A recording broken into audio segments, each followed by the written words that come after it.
जी अभी भी क्या मैं मजदूर हाँ बैठी हुई मेरा पुत्र मार गया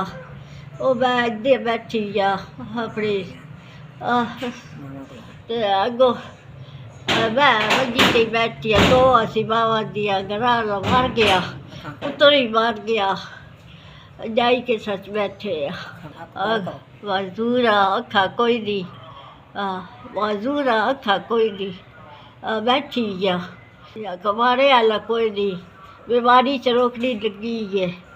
बीमारी निकलनी नहीं पई दवाई लै लैके मर गई अगो अखी भी मजदूर दोस्तों में कोई नहीं सही होंदा गोडे कोडी ने पीड़ है बड़ी किस आसरे तो बैठी अल्लाह दो त्रै चार ये पाँच हज़ार पड़ गया